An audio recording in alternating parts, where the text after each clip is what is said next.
I mean, there's somebody that said to me, like, yeah, I know who you're talking about. I mean, they don't, you know, they're, how do you give a ticket to somebody for not properly using the turn signal when you don't do it yourself?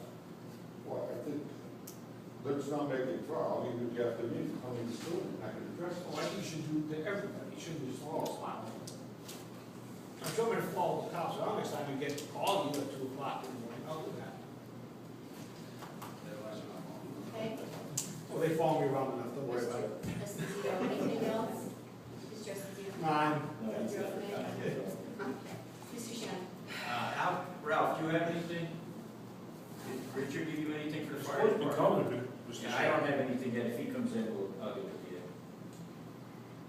Mr. Morgan? Yes, a couple things. Chief, this might be directed at you. Cherrywood Estates Association is asking to have the speed reduced from 25 to 15, and their reason is that Penn Ave is 15, and it's a cul-de-sac. And while we're speaking of Cherrywood Estates, the retention pond is cut down. There are 3 signs that they're going to change, so it's total ready for adoption. It's your baby now, then, so it's cut down for you. I'll stay on it. Number 2, overgrown properties. I know Dominic's not here, but I actually have it on my phone here. 1275 Susquehanna Ave. The grass is almost as high as the roof. We need to do something with this stuff. People are worried about Lyme disease and deer ticks and stuff like that. Groundhogs.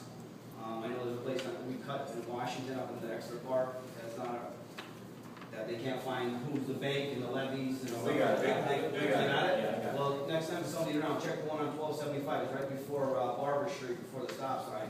The grass is, you can't even see the wood. It was sent up. Yeah, all right. So, and then Vince and the guys, if everyone acknowledged in front of the borough building, the bushes were all cut down. They were installed years ago with the monument and for whatever, but it's our responsibility to maintain them. I say if we don't, somebody can't donate it, or at the end of the year, rip those bushes out and get something that we can manage, nice small arborvitae. Debbie mentioned maybe a fence or something. It's just too much work, and when you cut them down, there's all holes in them anyway. And by the time weeding and all that, it becomes responsibility of these guys, and we just don't have enough manpower. Well, speaking of that, I bring it up every meeting, we at least need, the very least, another DPW worker at least 2 days a week on recycling days, Monday and Thursday. I asked to put an ad in the paper ASAP, let's get some people in there. And lastly, it was a little heartbreaking being a homeowner myself and seeing the news that Exeter got, negative news that this homeowner down on Stuka on Harlan Street was built out of thousands of dollars.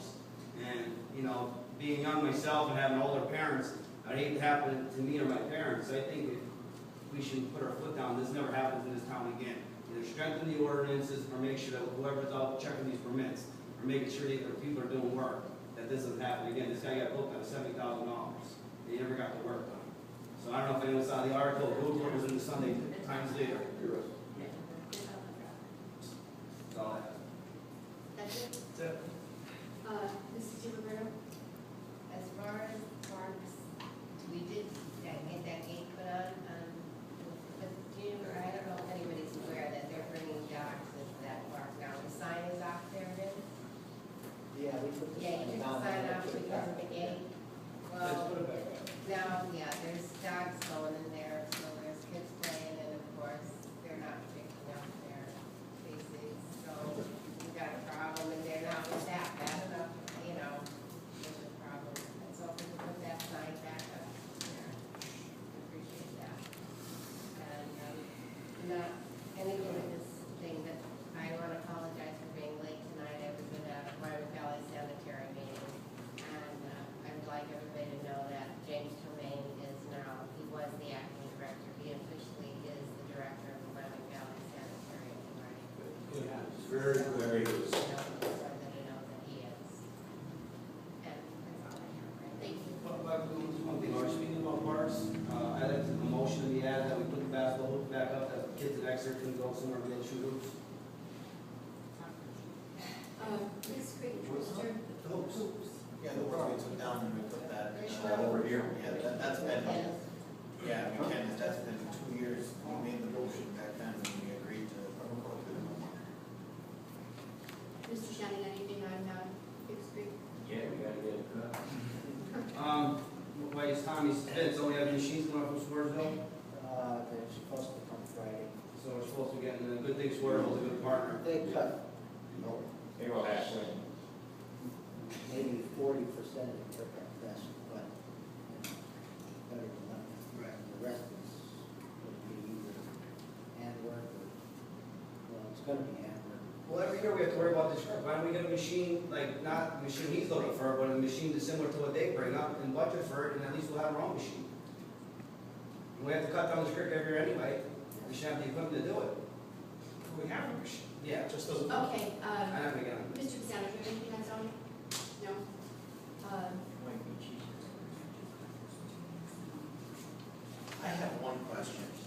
Hey Debbie, I was looking in here and there's a piece of, I don't know if everybody has this or not, but we have it for zoning from Dominic. Is that spelled properly? Oh, it's not that one, it's the second one. There was something with a pajama, but I don't think. No, yeah, that's first, East First Street. Yeah, they're doing, that's a pending subdivision. I don't think though, that that's not. That's my own. That's what's on the, that's what's. Yeah, but I'm saying. No.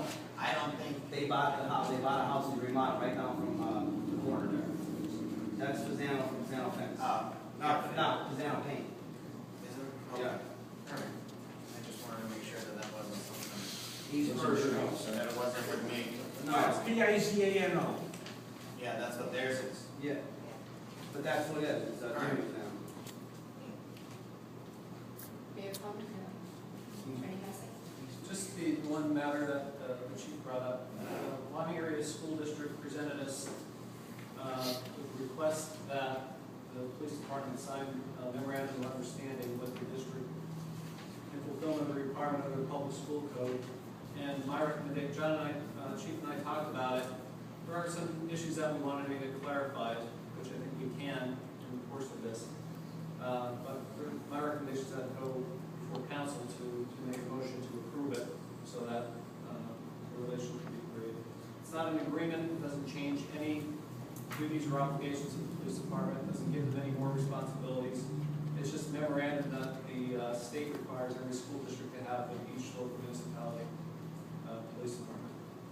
So I drafted a motion that would accomplish that, if you'd be ready for that. Bless you.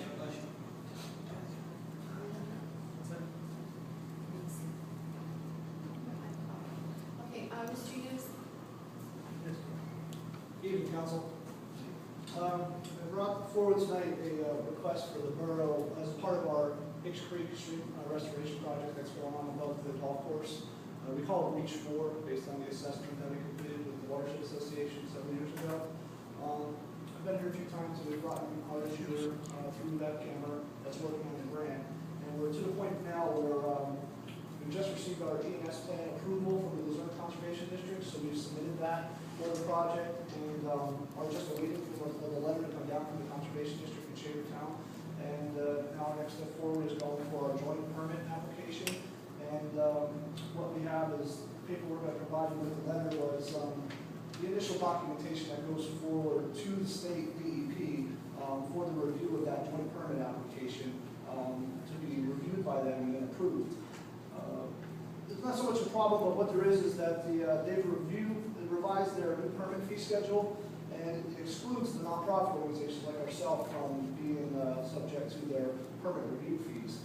And we didn't have it initially budgeted in a grant, and we ended up having to move that money from our construction line item to move it up into a permit review section. Or what they had told us is that as the borough would be a partner, if the borough was the initial applicant for the joint permit, that they're exempt from the fees. And so when the joint permit is reviewed and approved, the council can then transfer the permit back to that camera while we're doing the design and construction phase of the project as it moves forward. So I have a letter in the packet from the DEP project officer that said if Exeter Borough is the initial applicant, there's no fee. You know, this is a state grant anyway, so instead of losing $1,750 in the construction side, why don't we just see if the borough would initially make a motion to become the initial applicant, and have Cameron, our engineer and firm, Skelly Lloyd, will do all the paperwork on behalf of the borough and for the project, and that would be completed and have to be signed off by council once all the paperwork's done. Lots of the items in the individual permit are already done. We have the Pennsylvania Natural Diversity Agency, we have the E&S plan, we have a bunch of enclosures and documents that are part of the the application package that's already done, but we're still working on finalizing those. But before we finalize it and put a name to the initial permit application for submission, we wanted to come before the council. And I've been talking with Harold Ash about this, and he seems to be under the impression that, let's bring it before council, let's see what they say, and then I'll take a look at it, review it if need be. I've sent him a copy of everything that was provided to Deborah earlier today, but the letter kind of details a lot of what's in the application as attachments, and that kind of just look for that motion to see if you'd be becoming the initial applicant at no cost to the borough, but since you're already a partner in that project, it's going to save us almost $2,000 on the permit side for the project. Any questions? Just let me know. I just have a, I'm sorry. No, you, The initial applicant, the usher, who else is participating? Well, F Camera is the nonprofit that received the grant, Right. so we're the ones that are sort of administering the project. And Scully Lloyd Incorporated out of Harrisburg is our contractor and engineer that's doing the design and engineering. But we're still in the first phase of the project to get the initial application process completed before we can even move towards our bidding and then eventual construction.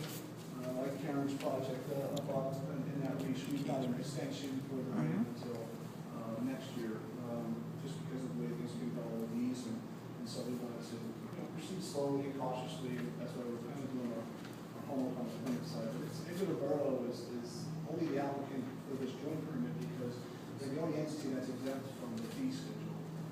And they do their for-profits and non-profits even. I understand. Is there any possibility that the grant won't be approved and actually would incur costs? No. I got an email from our project officer from Harrisburg, and there was in the round of 3 grants that he's administering, ours is one of them that had all our paperwork in on time back in April, and it's due for approval in mid-July, which should be this week or next week. And when that happens, they'll just send us a formal letter that says, go forward to June 30th of next year to proceed with the project. We have money already in our coffers that is a working capital request that we made with the grant, so if there was any cost incurred right away, we would end up paying for that, paying it out. Should actually, there's no cost to the borough for this, unless you wanted to. The solicitors, he's been looking at it, giving us, Harold's been looking at it, looking it over, but I don't know if he's being charged for that, it's just for the engineering side, but our engineer will be doing the work, and Harold will have to do much of the work for us, so he needs to take a glance at it and say to you guys, yeah, it's okay. Maybe you should know why. I don't need to know right away, but the sooner we get the resolution passed or motion passed to support it, I can then have our engineering firm start finishing up the joint permit application. What we're getting into now is just the sooner we get the application approved for the joint permit, now that we got the ENS plan, we can get into now where we don't have a lot of water, we don't have a lot of rain. When that creek's in the dry, that's the best time to work in it. Would August 6th be too late? No, I don't think so. That'll give you time to look at it and see what you think, or do you look at it already? I mean, I looked at the motion, and he answered the questions that I had. Okay. If you want to take time to talk to Harold and see if